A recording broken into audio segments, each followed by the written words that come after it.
Gloria al Señor, que Dios les bendiga, hermanos. Abra su Biblia en Santiago. Santiago capítulo 1. Santiago capítulo 1. Vamos a leer desde el versículo 2 hasta el versículo número 8. Santiago capítulo 1, versículo 2 al 8. Leemos en el nombre del Padre, del Hijo y del Espíritu Santo.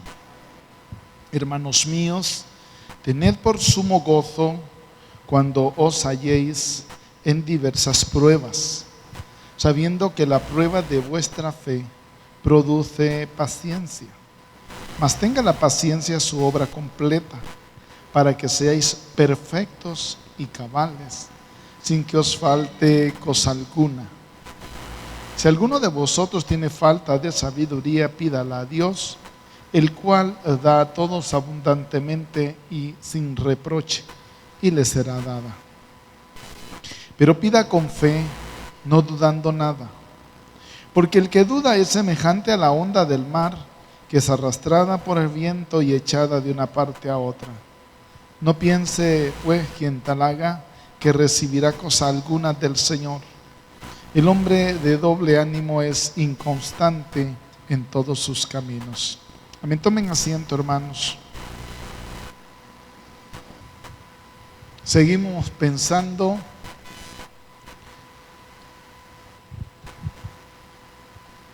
en el planteamiento que Santiago nos hace,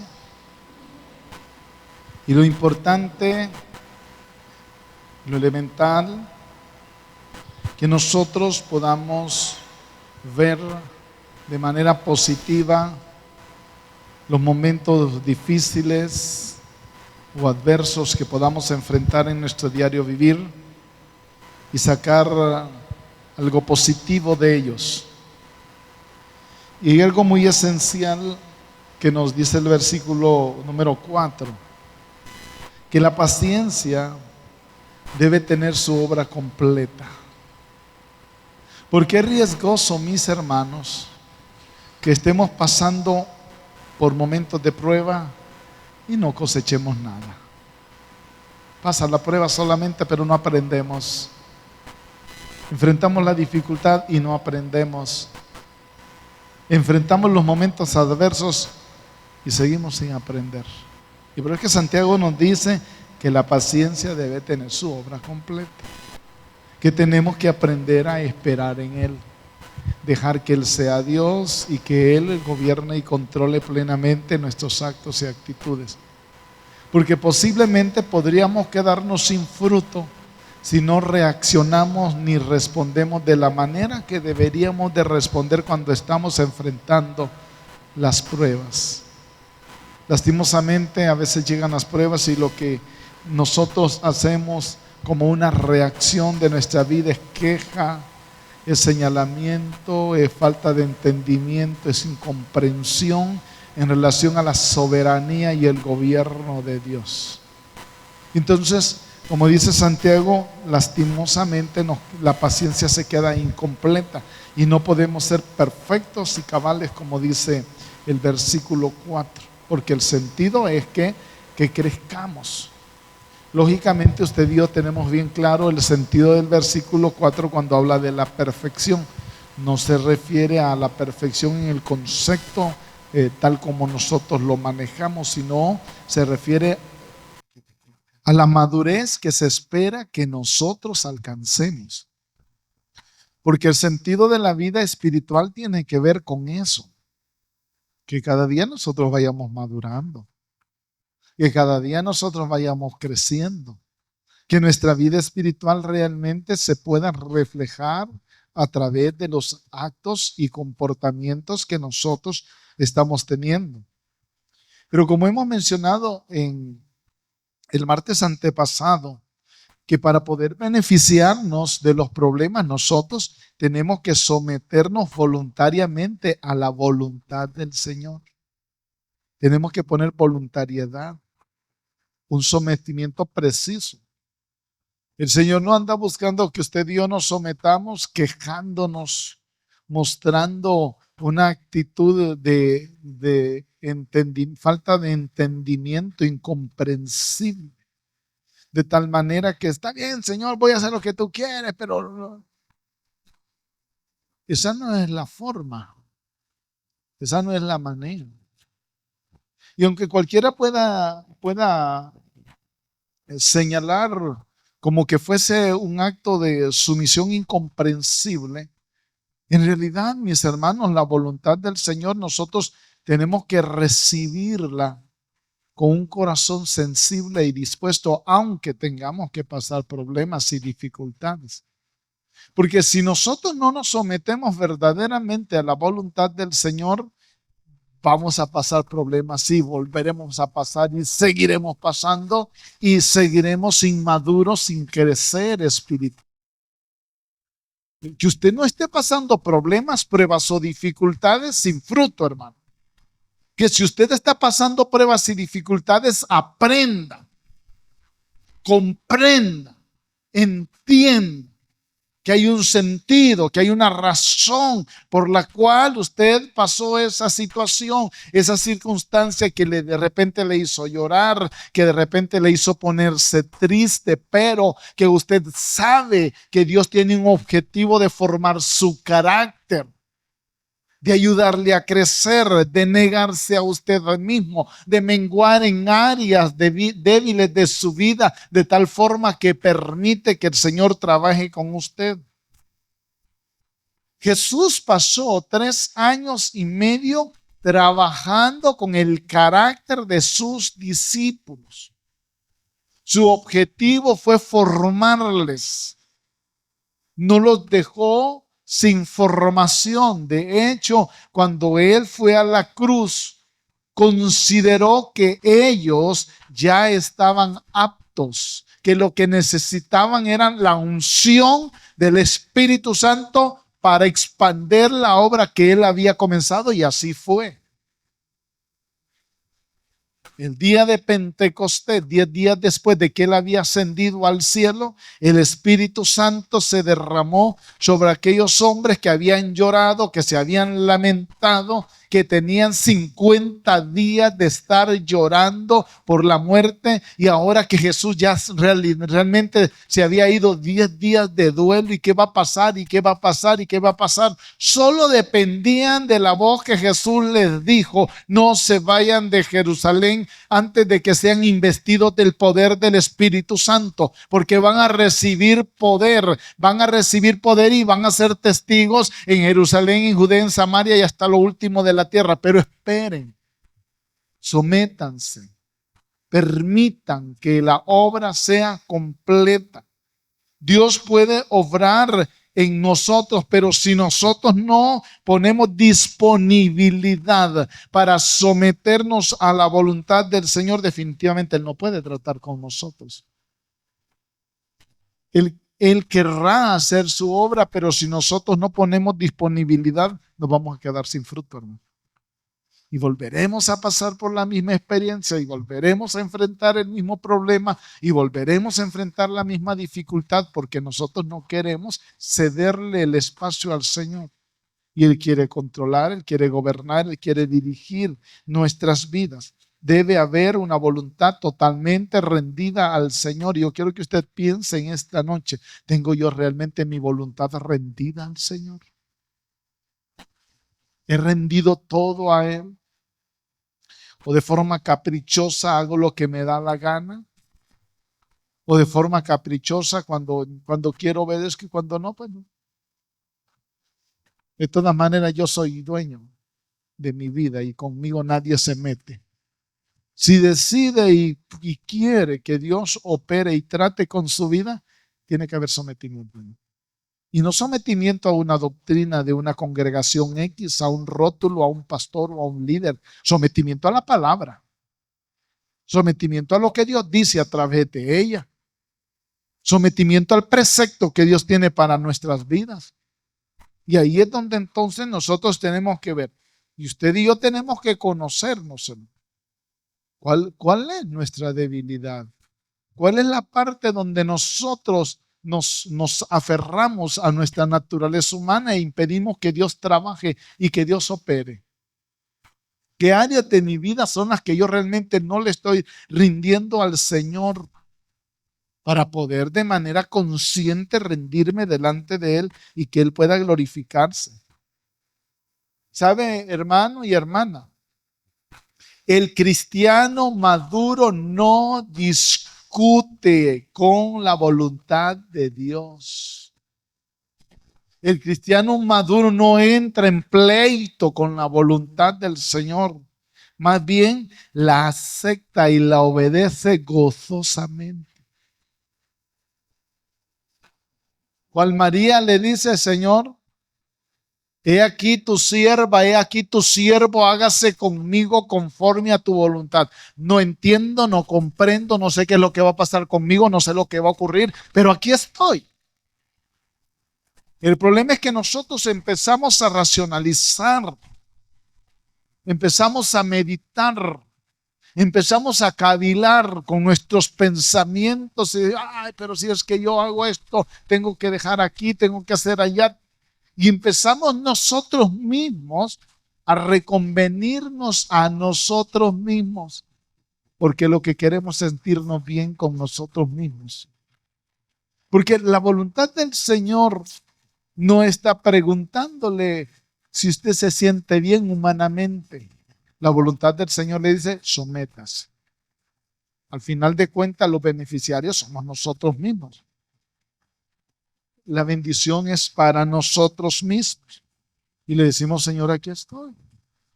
Haz lo que tú quieras con mi vida, haz como tú desees conmigo. Lleva a cabo tu labor, haz tu labor en mí. Pero ¿cuál es la reacción que muchas veces tenemos? Es que yo así soy. Esa es mi forma de ser, aguánteme. Pero cuando me confronto con la palabra y me doy cuenta que Dios quiere pasarme por el torno para formarme, que Él quiere que yo entienda que su trabajo no ha terminado y que Él va a seguir actuando. Y que para que podamos comprender, muchas veces tenemos que ser probados, porque es la prueba la que nos va a formar. Porque nuestra naturaleza es dura, hermano. De hecho, el profeta Jeremías describe el corazón del ser humano como engañoso. Y le aplica una descripción que es pesada, dice, y perverso. Y a veces nosotros nos engañamos a nosotros. No, hermano, yo soy una gran persona, hermano. Yo soy mejor que cualquiera de los que está acá. Nada, hermano. Mire, hay momentos donde en con un instante de tensión, reaccionamos como jamás creíamos nosotros que íbamos a reaccionar. Hay momentos donde se nos aprieta de tal forma que respondemos de una manera incoherente que no creíamos que podíamos responder de esa forma. Por eso nuestra humillación delante de la presencia del Señor tiene que ser efectiva para que pueda producir fruto. Ahora, si nosotros nos disponemos a enfrentar las pruebas y las luchas sin que nuestra voluntad se encuentre rendida totalmente a la voluntad del Señor, terminaremos como niños golpeados solamente, pero no cristianos maduros, hermano. Así terminaremos, seguiremos siendo niños y nos sentiremos golpeados solamente. Sí, hermano. Así será la reacción. Como esos niños rebeldes, hermano, que han escuchado que se puede llamar a un teléfono si papá o mamá los quiere castigar. Mire, esa era una historia de Estados Unidos. Ahora es acá, hermano. La semana pasada teníamos la visita, porque fue como familia que nos visitó, un compañero mío de la normal con su esposa. Ellos no son cristianos, pero nos vinieron a visitar y ella también es maestra. Y él nos estaba contando una experiencia, que había corregido a una niña de su grado. Y le dijeron, ay, profesora, le dijeron, esa cipota. Pero al día siguiente llegó tranquila la cipota.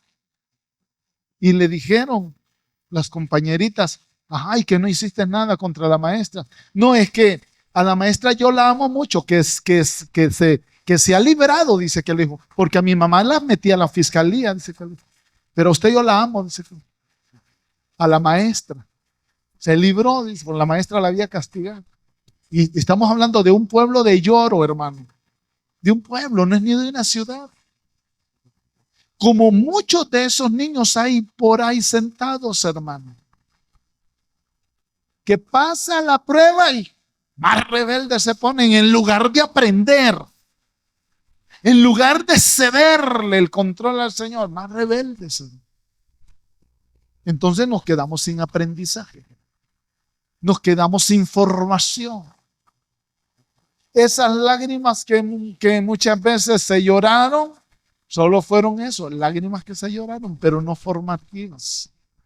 Se quedó sin crecimiento, se quedó sin formación. ¿Sabe por qué? Porque no queremos rendir la voluntad de nuestra a la voluntad del Señor.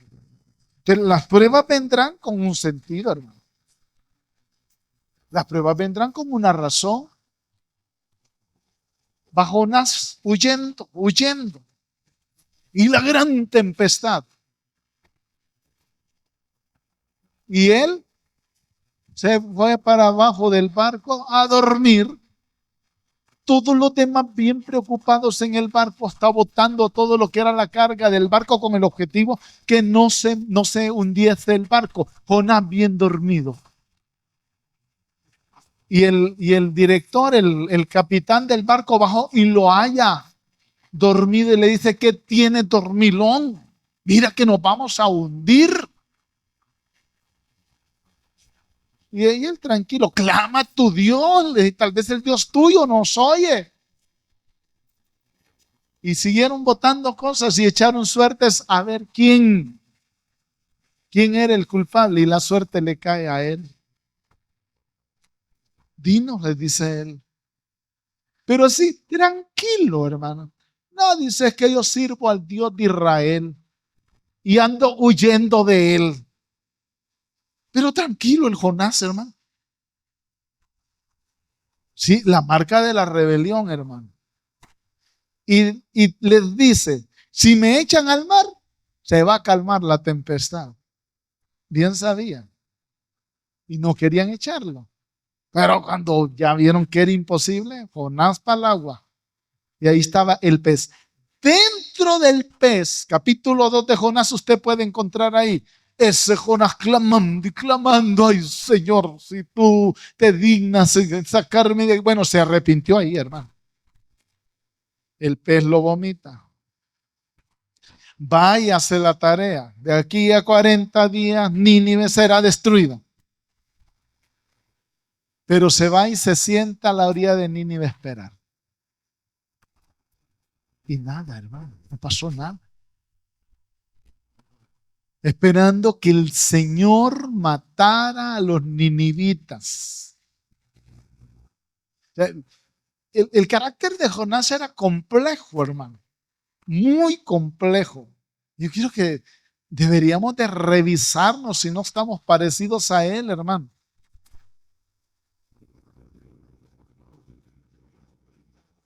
Jonás esperaba que Dios matara a los ninivitas.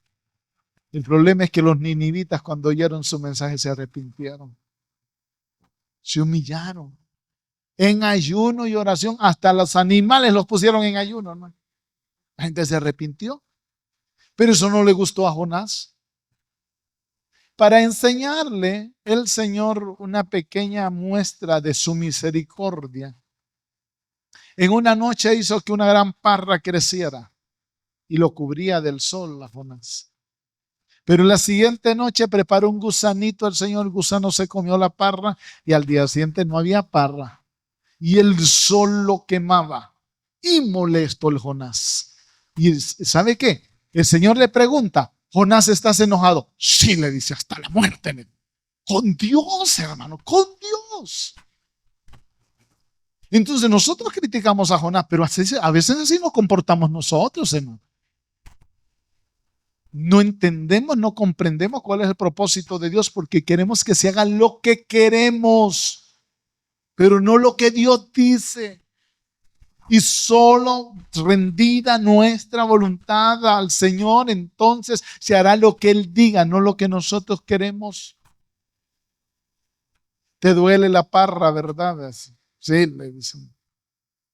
Le dice, no te costó nada esa parra y te duele. ¿Cómo no me va a doler a mí matar a esa gente? Si yo la hice para que entendiera el hombre. Nosotros tenemos, hermanos, que valorar el sentido. Dios reprende a Jonás por la desobediencia. Jonás no tuvo otra alternativa, hermano, que obedecer. Pero cuando lo vemos respondiendo al final de una manera rebelde, nos damos cuenta que fue obligado, hermano. Lo obligó el Señor, lo presionó para que hiciera su voluntad. Hermano, que no vaya a ser así, hermano. Que no lo vayan a tirar al agua a usted, hermano. Dios quiere que nosotros mejor seamos sensibles. No esperemos una cosa mayor para poder ser obedientes a la voluntad del Señor. La obstinación, los caprichos que muchas veces nosotros manifestamos son señal de inmadurez, hermano.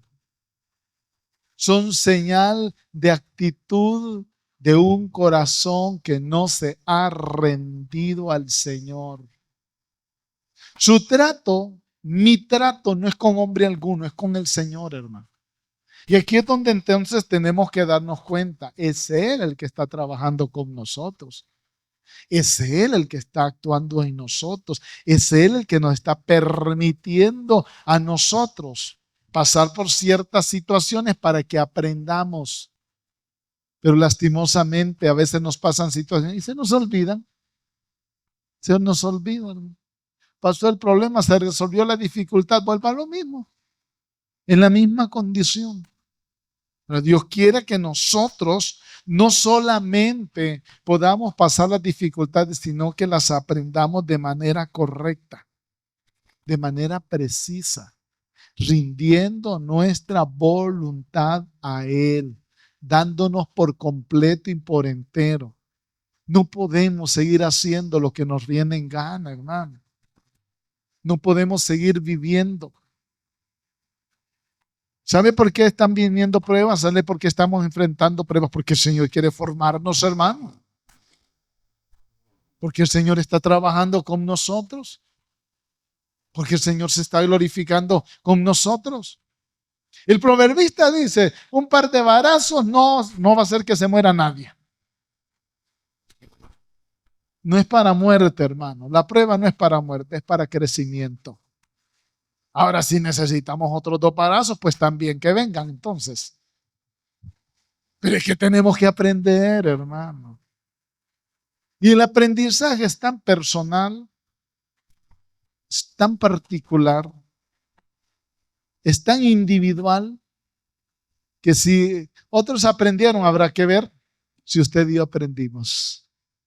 Si realmente le hemos cedido al Señor por completo el dominio y el control en nuestras vidas. Significa que allí nosotros tenemos que revisar. ¿Seguimos como inmaduros todavía? ¿Seguimos viviendo en una condición de inmadurez? ¿O le estamos cediendo totalmente el control al Señor? Estamos permitiendo que Dios actúe, que Dios se mueva, que Dios se manifieste, que Dios se dé a conocer en medio de cada uno de nosotros. Entonces, pero tenemos que considerar también, con esto voy a cerrar por el tiempo, que para poder beneficiarnos de los problemas es necesario que si no lo hemos estado logrando, le digamos, pues dame sabiduría, Señor. Dame sabiduría para poder realmente recoger el beneficio que requiere para la situación que estoy enfrentando. Podemos decirle al Señor, no quiero seguir pasando pruebas solo por pasarlas. No quiero seguir enfrentando situaciones difíciles solo por enfrentarlas. Quiero ser un hombre o una mujer que está aprovechando las pruebas y las dificultades para crecer. Si al analizarlo hoy por hoy se da cuenta que ha pasado dificultades y sigue siendo el mismo o la misma, entonces dígale: Señor, dame sabiduría. Quiero sabiduría para no quedarme sin fruto. Quiero sabiduría para tener entendimiento, qué es lo que tú quieras que yo aprenda. ¿Por qué estás permitiendo que yo enfrente esta prueba, que enfrente yo esta dificultad? ¿Por qué tú me estás permitiendo pasar esta adversidad? Por algo es, hermano. Por algo es. No lo ha entendido. Y dale sabiduría al Señor. Por eso es que Santiago dice: hay algo falta de sabiduría. Pídela al Señor. Él la va a dar abundantemente y sin reproche. O sea, uno de los grandes problemas que hoy por hoy estamos enfrentando es la falta de sabiduría. No tenemos entendimiento. ¿Qué es lo que Dios quiere hacer entonces? Pero si nosotros empezamos a comprender y a entender de que en medio de las pruebas y las dificultades permitidas por nuestro Dios, no comprendo, no entiendo, entonces mi oración debe ser: dame sabiduría, Señor. Dame entendimiento. Porque no quiero volver a pasar este problema. No quiero volver a pasar esta dificultad. No quiero volver a enfrentar esta prueba. Quiero que esta prueba sea suficiente para aprender. Para no estar volviendo, como muchos estudiantes, a repetir otra vez la misma clase. Porque no ponen atención, porque no ponen esmero, porque no ponen dedicación, porque no están permitiendo que la obra de Dios se manifieste y se dé a conocer en medio de nosotros. Pongámonos en pie, hermanos.